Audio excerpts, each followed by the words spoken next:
Dr. John Saksha.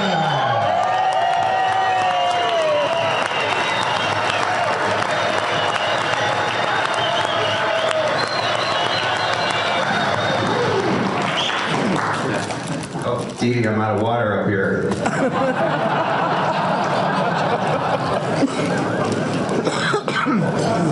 Okay, so years gone by, I'm a year older, so are you, I think most of you.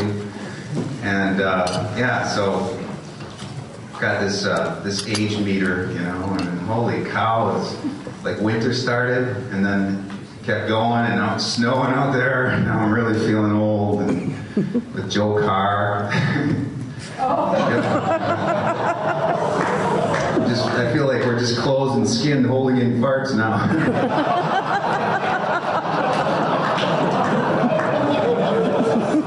But quick introduction. I'm no stranger. Actually, I guess I would be a stranger if you don't know me. So if you haven't shaved yet, so.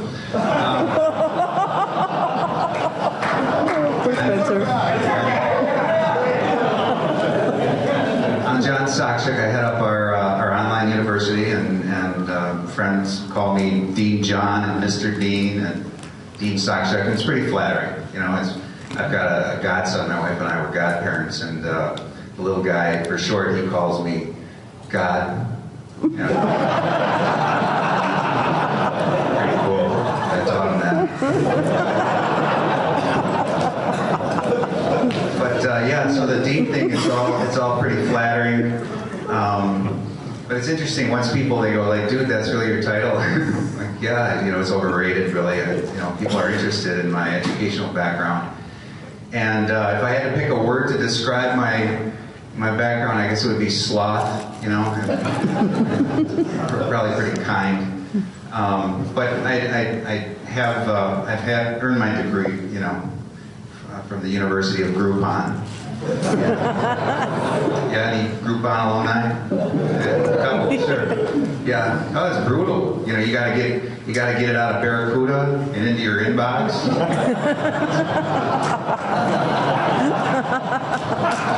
It's a lot of work. You know? But I bet earning that, I bet I barely got like 10 hours of sleep. You know, it's just. I remember one morning or afternoon, I woke up and I called Jeff Wagner.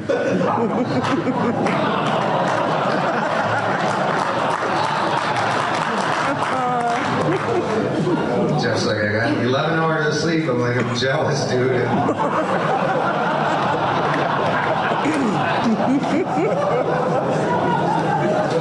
But anyway, so I graduated in the half of the class that made the upper half of the class possible. Team player. So I felt like I was giving something back, you know, beyond my selfish needs. And I thought that, you know, that age meter, by this point in life, I would be like a chemical engineer, because I was always good with chemicals when I was growing up.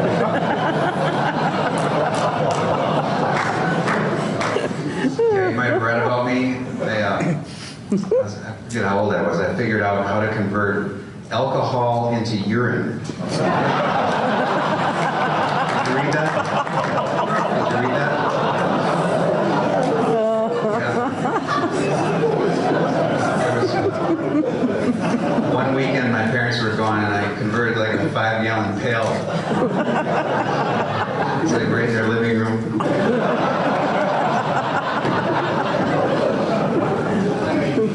But anyway, so Spencer, as you get to know me, I'm a big believer of humor, and laughter's the best medicine, right? And well, actually, if you have good insurance, probably medicine would be the best medicine. But anyway, I wanted to formally go on record to thank somebody who supports me every day, and last year was Stellar.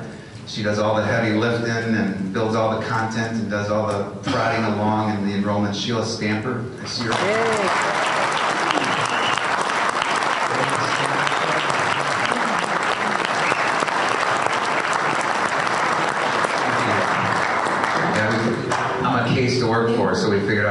efficient thing to do is for me to work for Sheila, so that's all.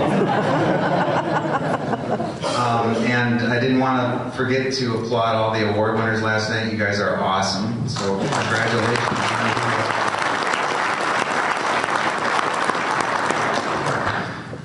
There are tears. I don't think there was a dry eye in the house, right? It's neat seeing men cry. It's kind of like when Kim showed us the Doubleman twins.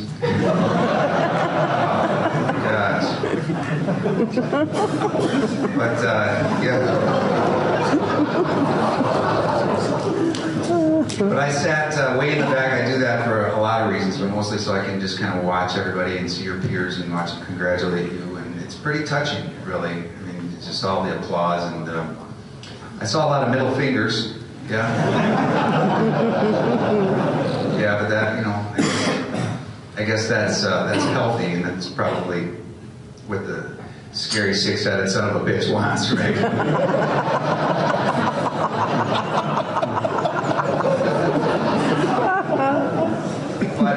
But yeah, it's interesting because this age meter that I've got going on, you know, it's pounding on the wrong side. I'm always trying to reel it back in and be more hip and do cool things, right? And now that I think they call it slamming. And so I'm trying to be a slammer, so I like fake text when I'm in the airport, you know, like I know how. I go really fast and freak people out. And the other day, what do they call it? Fist buddy? Fist buddy? I did Corinne Murray, so I was like, wow, it's like pulling that meter back. That's great. But so I'm sitting in the back, and I'm looking at the goal makers, and I'm thinking, you know, I've never done a selfie. And so I'm thinking, I can drag that meter back, you know. Yeah, I grew up in the 70s, but I can look young.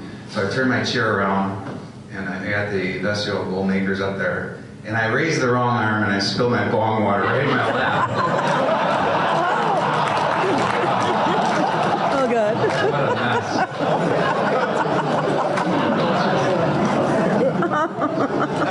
Jim Hoffman's going, what are you doing?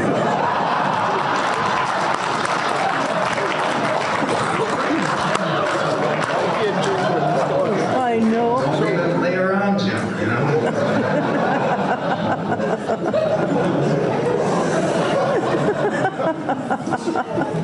Oh. Anyway.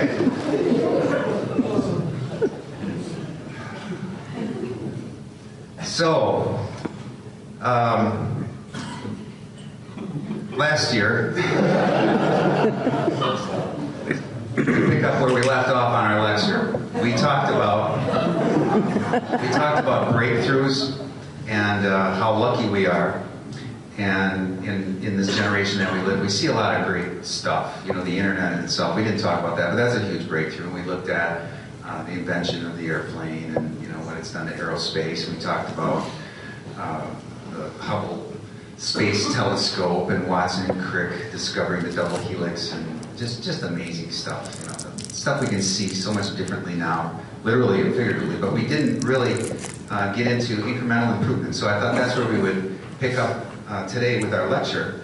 And I thought, what better way to talk about this than through the lens of ISSA, right? I mean, we're the biggest, baddest members of this organization, so why not? And a lot of these things that we're going to look at, a lot of incremental improvements, they don't directly affect us, but these are our customers. So I think it's healthy that we look at some of these innovations and things like that as they tick away. In our industry, probably Boost was probably the last big thing, but now everything else is kind of smaller. But anyway, ISSA in themselves, they have some really neat innovations, really neat technologies. And ISSA TV, anyone ever watch this at all?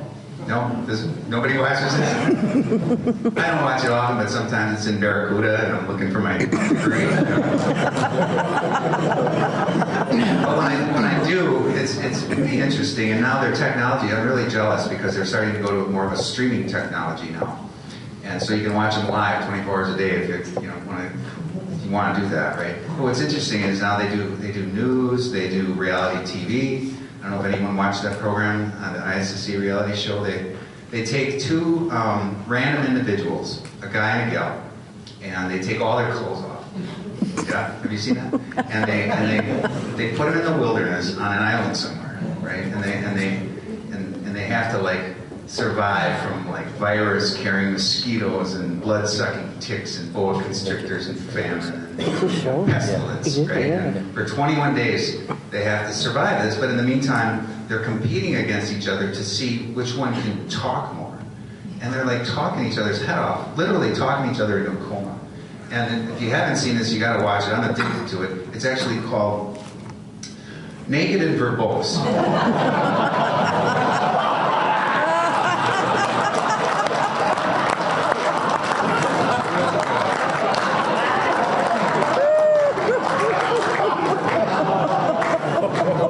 It's really good.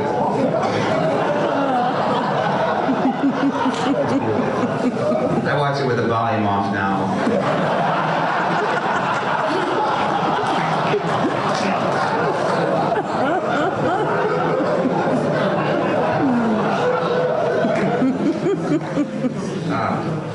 So you can see this on ISSA's website, or you can Google this. This is Clean Intelligent. Anybody do this yet? This is amazing, amazing technology, right in my wheelhouse. I do devices and gadgets and stuff. My family, our whole family goes to the gadget rehab. We're just addicted to this. But anyway, this is the front end. This is an app that you install on any device. And the purpose is to let you connect directly to housekeeping or cleaning staff. It's amazing. They use the power of the cloud and GPS. So if companies are registered with this wherever you are, like last night, when the problem I had, cleanup, would have been really nice to get a hold of the cleaning staff.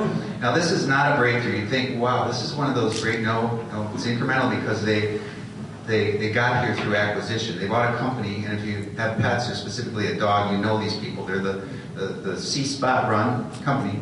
And so they bought them and they put their name on it. And now when we have a problem, we can communicate directly with the cleaning staff, right? And we can finally be comfortable customers, and we can teach them how to obey. That's awesome. Torque Express is in the news. Yeah, I've heard this. It's not really the technology in their dispensing devices, but more about manufacturing, their processes, and their quality.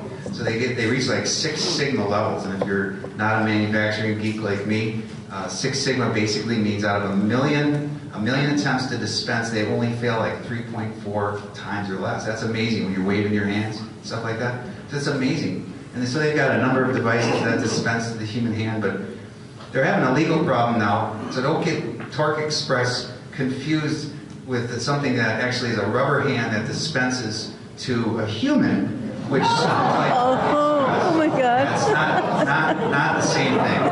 It's not Torque Express.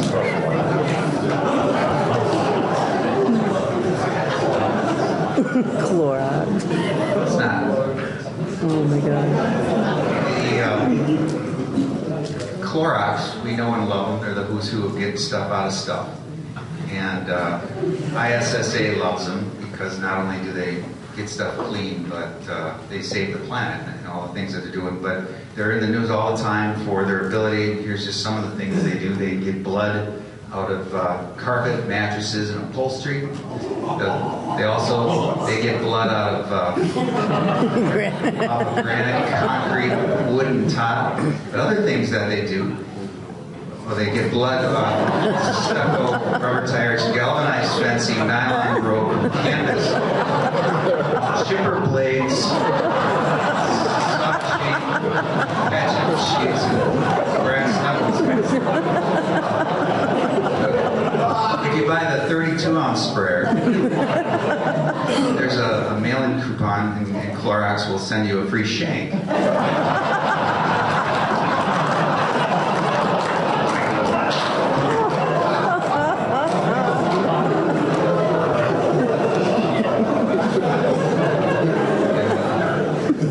Remember Marty's photo of me last night? Mine's in the middle, that one.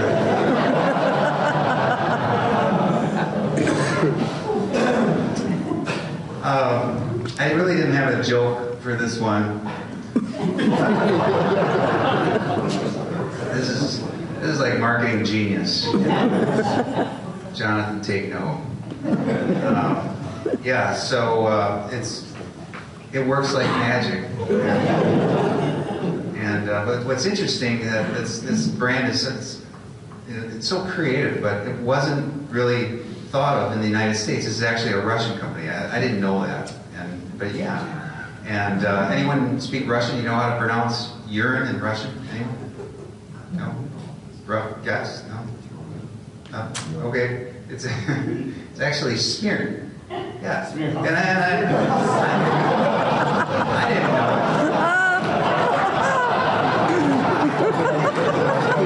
It's the same stuff.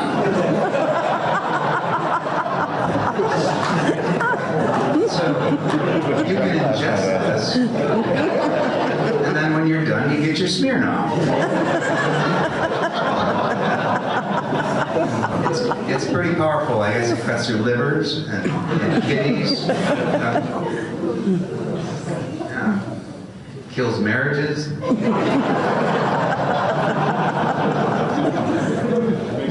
Now, if you think this stuff is strong, same company makes another product that's like 10 times as strong. It's called Ukraine Be Gone.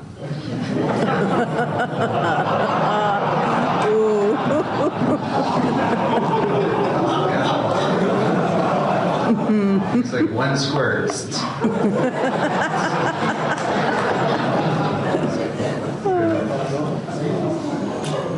Okay, one more, and then the tour's over here. We'll get into some serious stuff. Dyson is in the news again. They just keep making this better and better. Anybody ever use one of these? Yeah, it's amazing, and it gets better. They don't even measure the RPM, and they call it something else now. And their last press release. If you haven't used one, it's like a technology that, it's like a blast of air the size of a laser beam. And how it works, I don't know. But in the press release, they had a senior engineer. And I don't know if he was protecting the patent or if he just wanted to dumb it down for Groupon grads like me, but he said that their technology is such that it literally scares the water molecules off the surface of your skin. And I thought, well, that's pretty ironic, because sucker goes off like a jet engine. It's so loud, it literally scares the crap molecules.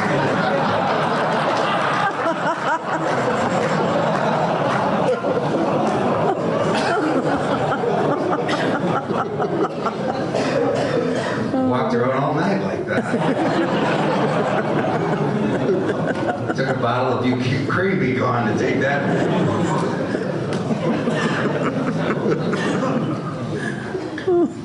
Oh, do you work for Tenet? Yeah, I just crapped my pants.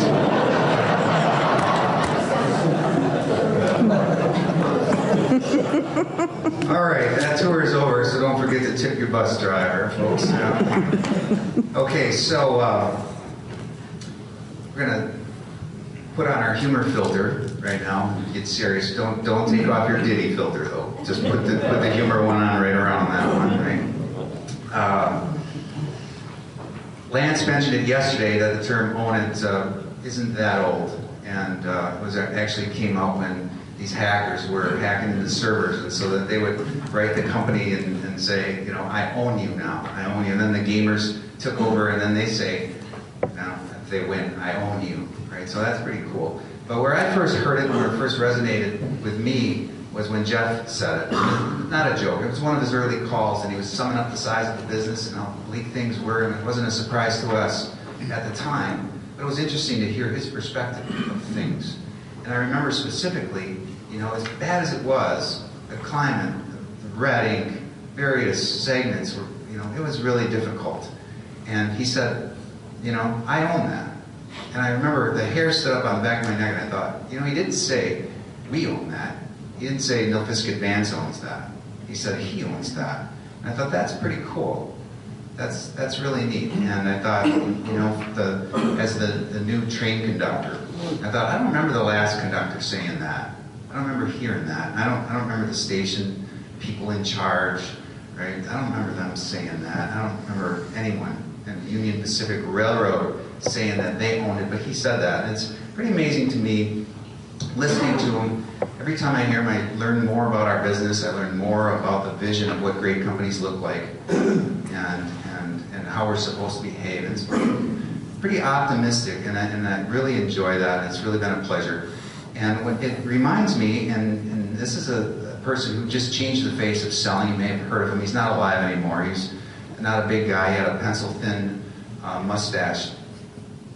But William Clement Stone, born in Winnetka, Illinois. Doug Christian might know where that is, not sure. But his father was a drunk, gambler, lost everything. And he died when William was like 3. And so William was forced to grow up and raise money for the family. And he did. He didn't go to school, actually dropped out. By 6 years old, he sold newspapers right in the south side of Chicago. And he did it in an untraditional way, non-traditionally. Went into little small businesses and convinced people to let him sell from inside their shelter. At first they kicked a little termite out, but he was like infectious. He was so positive. And so pretty soon they realized that he's actually drawing in customers. This isn't a bad thing. He's got a really good attitude. And so he started to make money for him and his mom, and eventually they went to Detroit.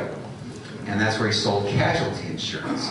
And he started to make this empire. Pretty soon he had like 1,000 agents working for him, and he taught them. He put them under his arm because they didn't have an education either. They were like soda jerks and delivery truck drivers and stuff.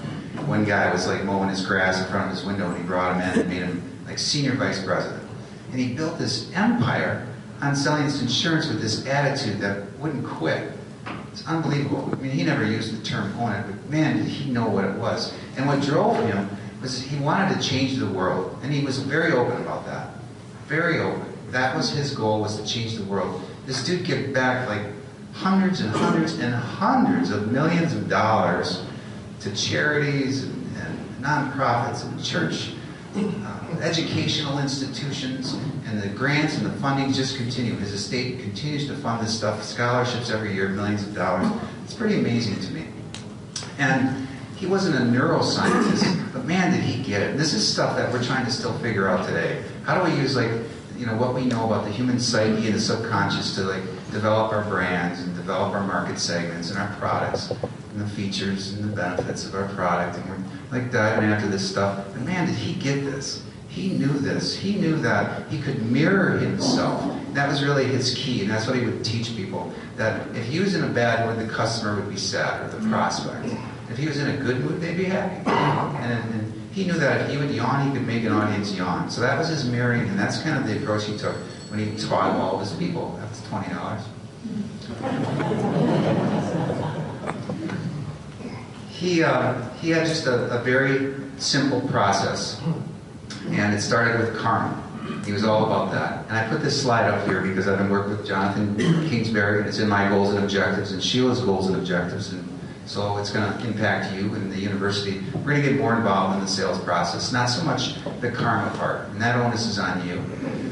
But we're going to be down there in the discovery and a little bit in the confirmation. So we're going to start working with you more on asking the right questions that start to steer the sale to our proprietary features and benefits. And we're going to start mining all the subject expertise that you guys have, starting to record that stuff, and pulling it together where we can have webinars, have panels of people, really start to try to give you some tools from an educational standpoint. So look forward to that in our 2014 upcoming. Also, one of the tools, this is a term that you're going to hear a lot from me, and anyone that worked on any projects with me has heard me say iteration. It's all about iteration, meaning, and then Chris said it the other day. Remember when she said, well, it's kind of quirky. It doesn't work real well, but it's free. Well, that's yeah, she gets it. That's the first iteration. It's coming. We got to start somewhere. And we never know what we want until we have it in our hands. We have a prototype or a model or a simulation to play with, and then we understand what it is that we want. And customers are the same way in product management. Goes through this all the time, focus groups and stuff. Customers are always saying, I got to have it, got to have it. Then you do it, and they don't buy it. Right? So you got to give them something and go through that process of iteration. So this is a machine selector tool. And I've watched this evolve over a year and a half, and they're probably on the 100th iteration. Bless us, our Jacob Lowe. Christians, thank you, came into town, and he's traveling the world, and where they're developing a unique version of this for each country, for our specific needs. And so you're going to see more of this, and I raised my hand and said, pick me. It's a great tool, and we're not trying to automate the salesperson. We're not trying to take the salesperson out of the picture or replace you or anything like that. It's actually to augment a tool for you. Put in a few parameters and find out what does the factory say. Use it to endorse what your opinion is, and use it to gauge what your opinion is. And then you can use this to help teach your dealers and customers and so forth. So look forward to that. We're going to be working on that. And there's a lot of energy that still has to go into this. And if you're from product management, you're probably going, oh my gosh, we got to enter all this data. Another thing we're going to be getting into in 2014 is what I'll call our e-marketing project portfolio. There's a lot of stuff out there, just like products, a lot of good ideas on what can enable our salespeople, right? And the key is that we pick the right things, do the right things, and figure out what's the best way to iterate. How do we start with something to put into your hands and then see what happens from there and let it evolve and pick the right projects and don't do the things that we shouldn't be working on. Again, in my own goals and objectives, so you're going to see more of that. Also, we're charged in 2014. And if you start reading these, you're going to, well, that's redundant. So I just put a bunch of things in here for the purpose of thinking. But we're going to start putting things into buckets in a less formal way. So if you've got a PowerPoint with one slide, we want it.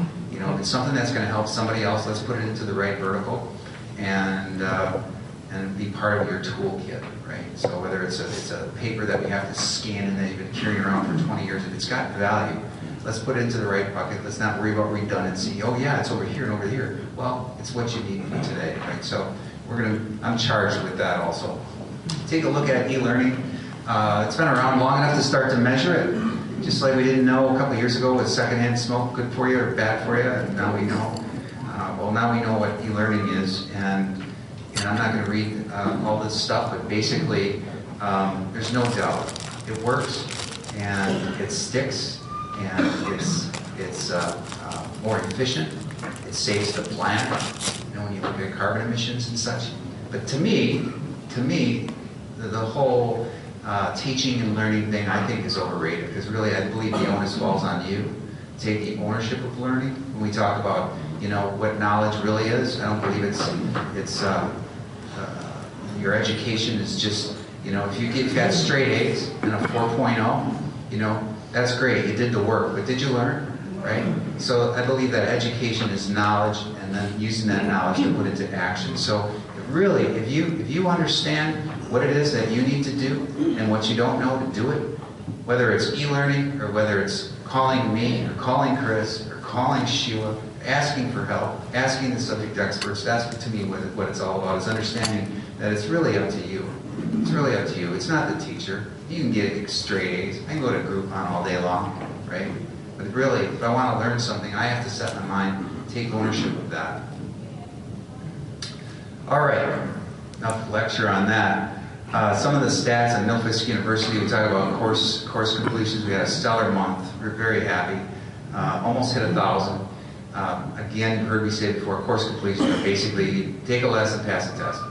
If you passed it once, you don't get on this graph again. If you failed, you don't get on the graph. So that's pretty great that in March we almost had 1,000 course completions. We're pretty pumped.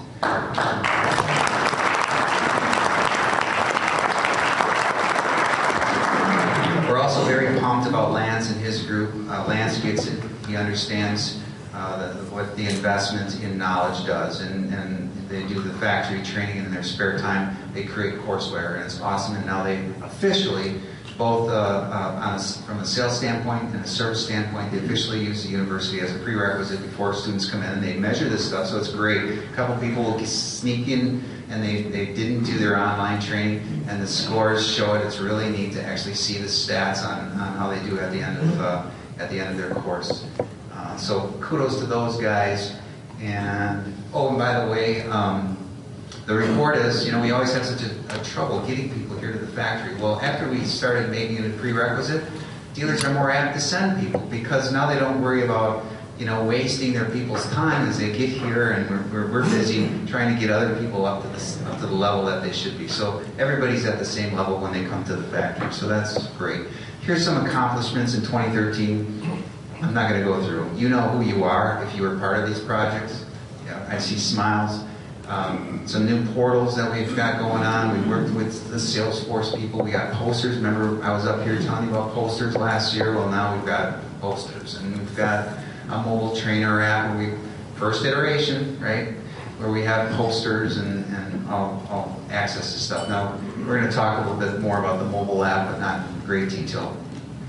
This is an example of iteration.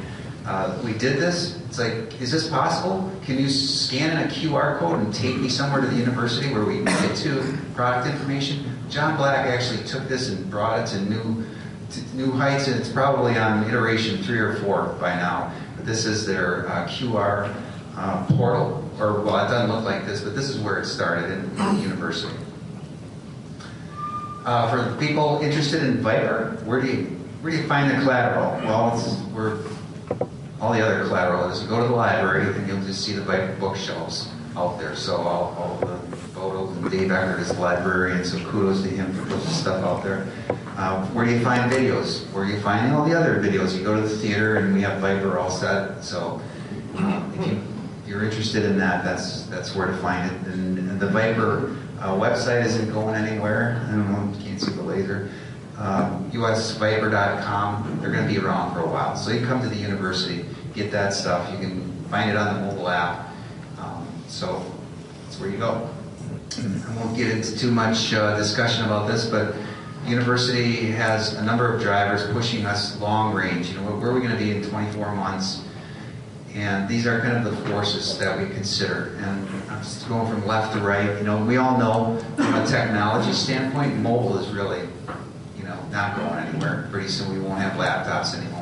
So we're doing the best we can to get a good point of view on how do we support our salespeople from a mobile standpoint. On the right-hand side, we've got a lot of things going on inside of our organization, and picking technologies that are going to standardize the way we do stuff on the internet. So the university will be included in all that. One of the reasons that we haven't completely changed the face, we don't want to move too fast because we want to stay in sync with the footsteps of corporate. Here's the mobile trainer app. I'm not going to go any deeper than this, but basically if you haven't downloaded it, you can go to iTunes or Google Play. You can get there by way of the brochure. If you don't know how to go to iTunes or Google Play, you just scan in that QR code and it'll take you there, and you can install the mobile trainer app. So, in closing, covered a lot of stuff. How are we doing for time? Yeah, good. Covered a lot of stuff. Yeah, you know, just I think it's good that keep humor in your life. Laugh a little, especially with the people you work with and your prospects and your customers. And I think that, like Stone, and I'll steal his quote, he said he thinks that the goal in life is to exhibit the highest expression of yourself.